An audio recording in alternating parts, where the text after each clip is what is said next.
The ultimate husband story. Daryl and Lily Linden were husband and wife for 3 years, but only in name, for they have not consummated their marriage. He has not even felt the touch of her hand. Every night Daryl slept on the floor because of how heartily Lily despised him. From afar, 3 women sat on the sofa, having just had their feet soaked and washed. These 3 beauties exuded an air of seduction and class, each with their unique charm. Among these 3 women, was Daryl's wife and her 2 best friends. "Daryl, dump away our foot wash." Upon his wife's behest, Daryl dumped the bowls of dirty water away subserviently. He dared not utter a single complaint. After all, he was the family's live-in son-in-law. Even after 3 years of marriage, he had no place in the family. His wife and mother-in-law would berate him for the slightest mistakes. Even a mutt would have a higher standing in the family than he did. Washing, cooking, cleaning the rooms, every single household chore was Daryl's duty. Once, he accidentally broke a bowl while cooking and was berated by Lily for half an hour. There was also a night when Daryl had to use the bathroom and unintentionally woke Lily up, and she slapped him hard on the face without any hesitation. That was the first time in his life that Daryl got hit. Since young, his parents could not even bear to lay a single finger on him. He was angry, yet he had to keep his fury to himself. All he could do was apologize profusely to Lily. In the end, he was punished to kneel the entire night. It has been 3 years now, and Daryl had gotten used to this lifestyle.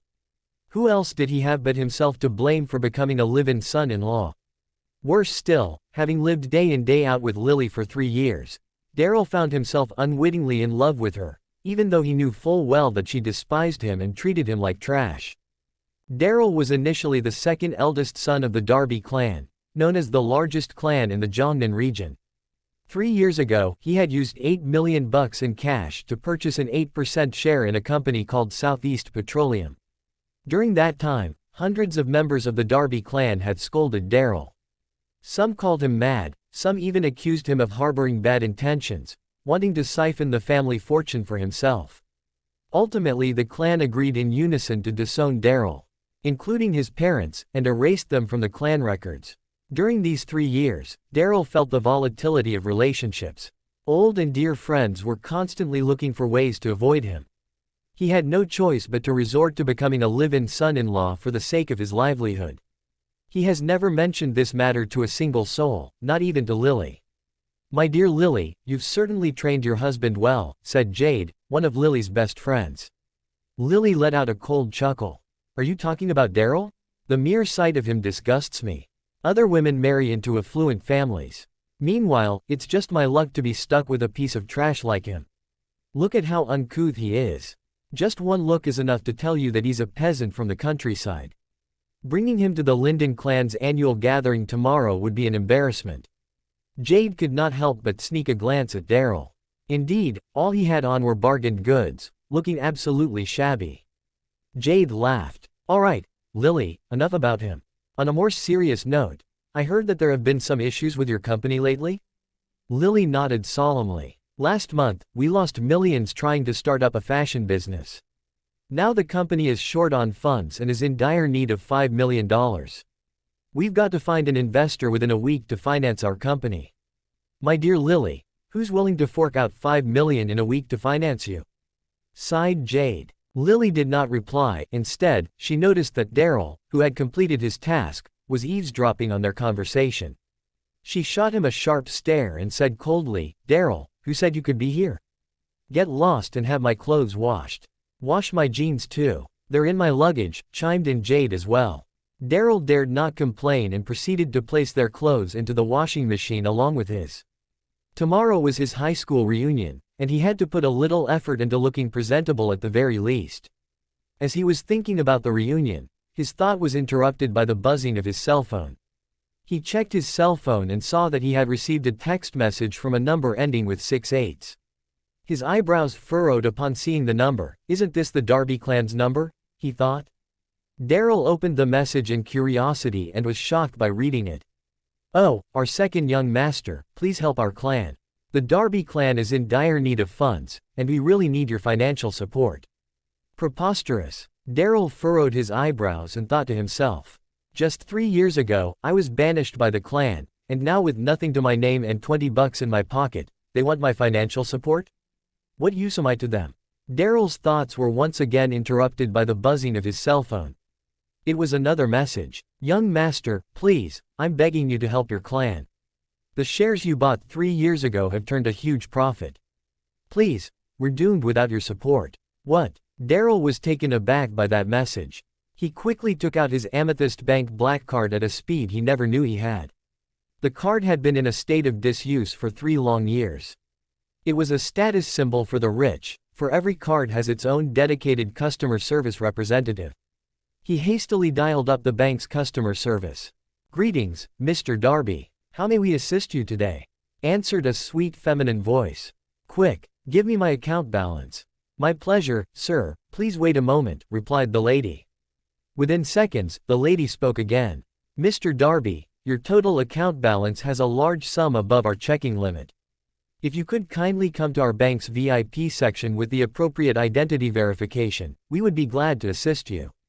Before the lady could finish her sentence, Daryl had already hung up the call. "Total account balance has a large sum," laughed Daryl while entertaining his thoughts. Who would have thought that this investment 3 years ago, which caused his banishment, would lead to such a pleasant surprise 3 years later? The added mystery of not knowing the exact amount of this large sum of money fueled his excitement. "Lily, look at Daryl checking his account balance on the phone," laughed Jade uncontrollably. Lily laughed as well. "I give him an allowance of $200 a day. I suppose he's saved up quite a sum over the past 3 years." "Oh Lily, just treat it as if you're rearing a dog," said Jade, prompting the 3 women to laugh in unison. Daryl ran to his wife in excitement and said, "Your company lacks $5 million, right? How about I find a way to solve this issue?" Jade burst out laughing with no end in sight. She merely glanced at Daryl and said, "Daryl, can you even comprehend the value of $5 million? Dear Lily gives you $200 every day. If you can somehow fork out $5 million, perhaps I should start calling you Daddy."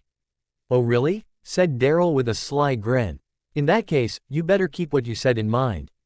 Lily could not stand him any longer. Daryl must have lost his mind, standing among them looking like a peasant bothered Lily. She impatiently waved her hand. "Get lost, stop being an eyesore around us." "Oh," he reacted and left without saying another word. Daryl was unable to sleep that night due to the excitement. He dared not believe that such good news would appear out of nowhere. He was determined to head to the bank in person to check the balance for himself. Daryl tossed and turned until dawn before barely falling asleep. However, halfway through his sweet slumber came the voice of his mother-in-law reverberating from the living room. "Daryl, wake up and send my daughter to work." Daryl heard his mother-in-law, Samantha's voice, in his sleep. He assumed that it was just a dream and simply turned his back and continued his slumber. At this moment, the bedroom door opened, and in came Samantha giving him an impatient kick. "Are you deaf or dumb? Didn't you hear me calling you to send Lily to work?" said Samantha coldly. Daryl had to admit, Samantha was a beauty in her 30s. She took great care to maintain her looks.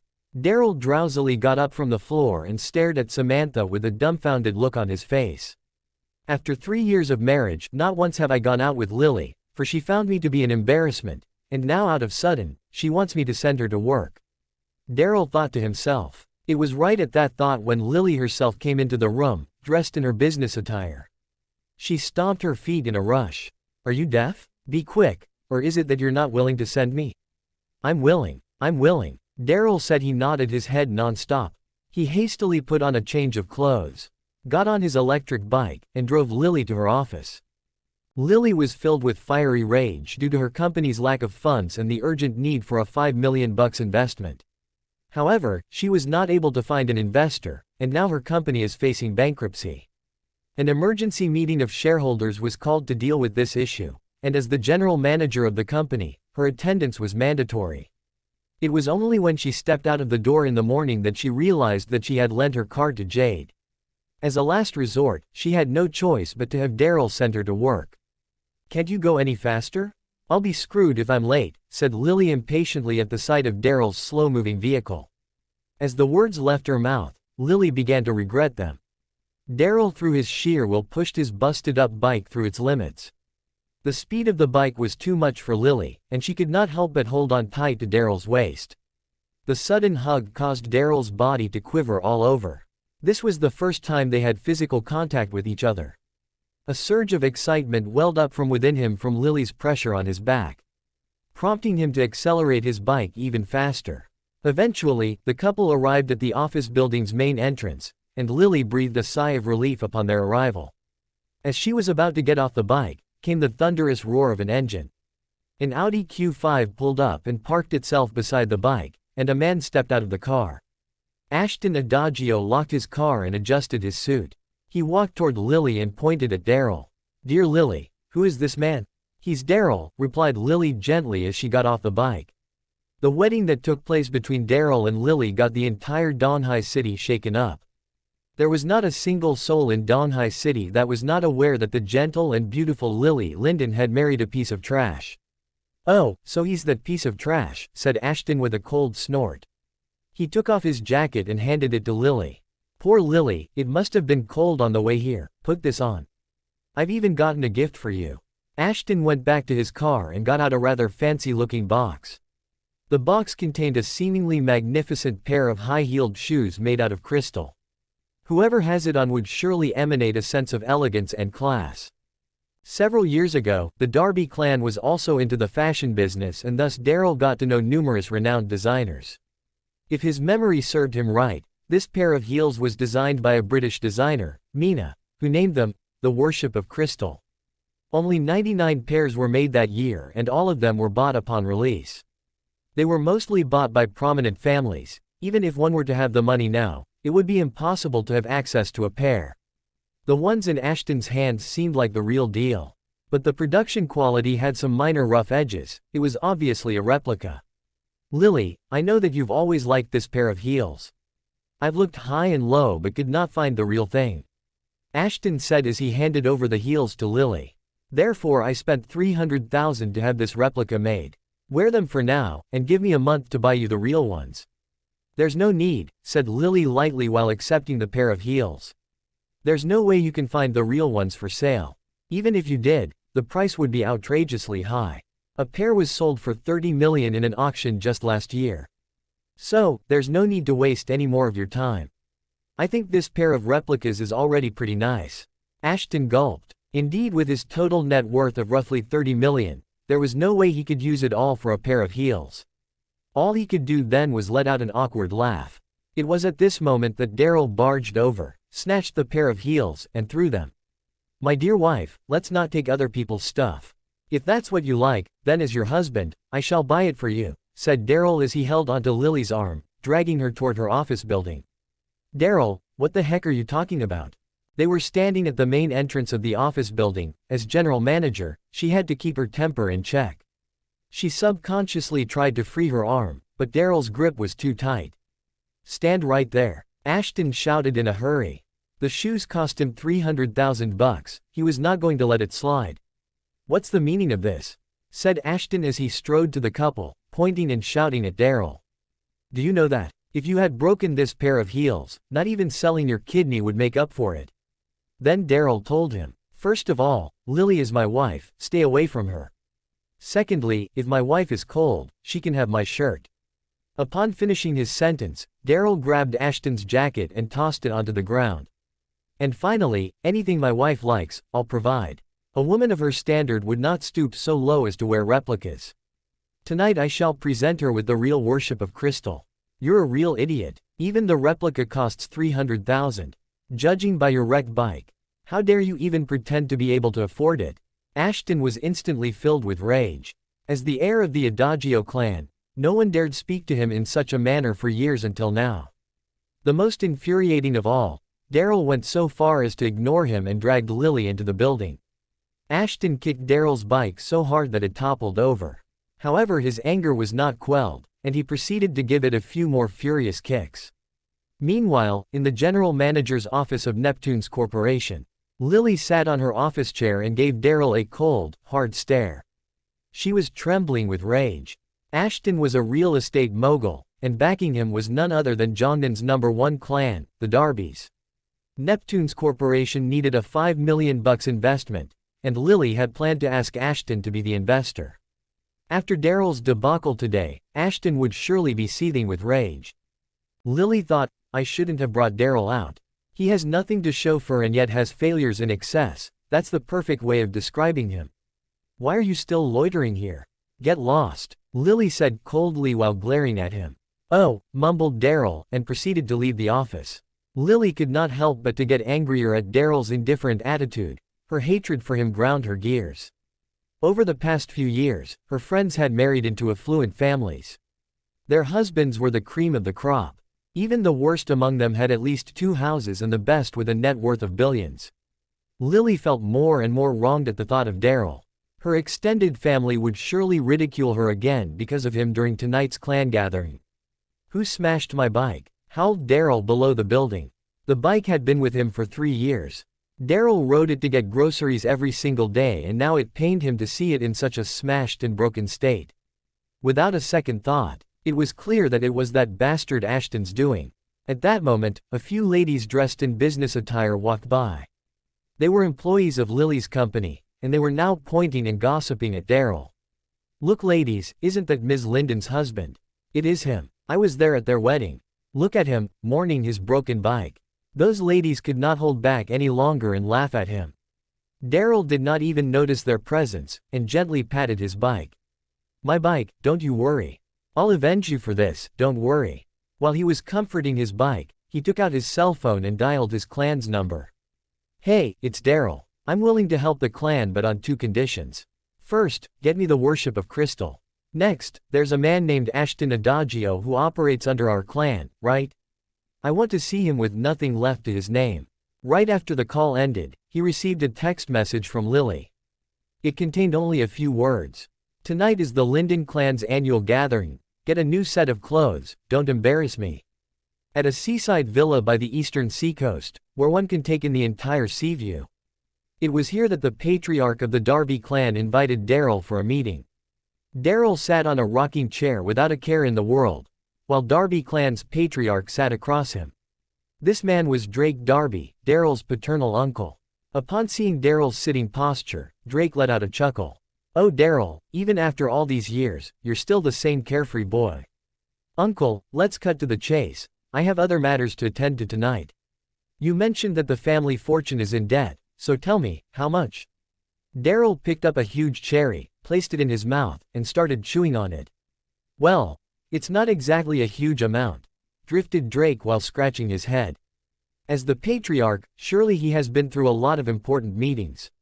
But given the circumstance that he was the one requiring assistance, he had to exercise a certain amount of caution. We're just $3 billion in debt. What, $3 billion, thought Daryl.